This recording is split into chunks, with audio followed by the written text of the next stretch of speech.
Welcome to animal life farm.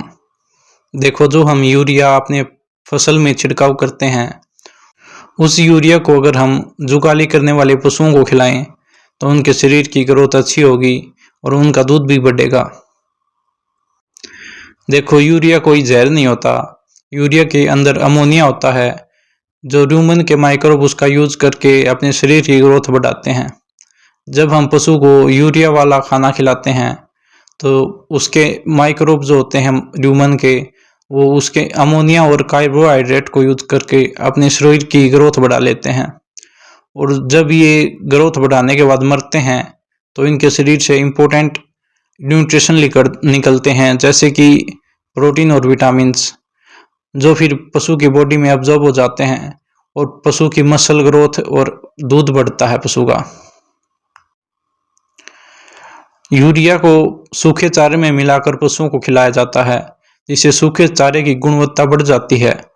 क्योंकि सूखे चारे में एक बॉन्ड होता है लिग्निन, जिसको पशु पचा नहीं पाते, जिसके कारण सूखा चारा पशु के शरीर को ज़्यादा फायदा नहीं पहुंचाता।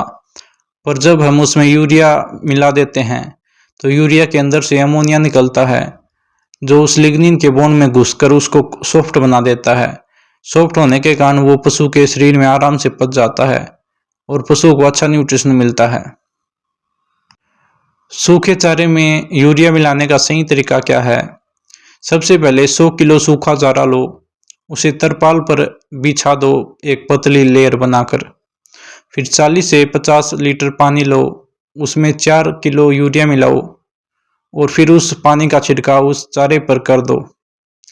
उसके बाद उस चारे को इकट्ठा कर किसी प्लास्टिक के बैग वगैरह में भर दो। उसको हवा नहीं लगनी चाहिए।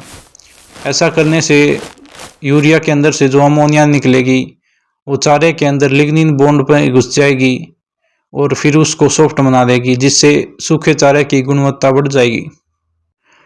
इसके बाद 20 से 21 दिन बाद इस चारे को खोलकर पशुओं को थोड़ा थोड़ा करके खिलाना चाहिए, ताकि उसको उसकी आदत में लग जाए।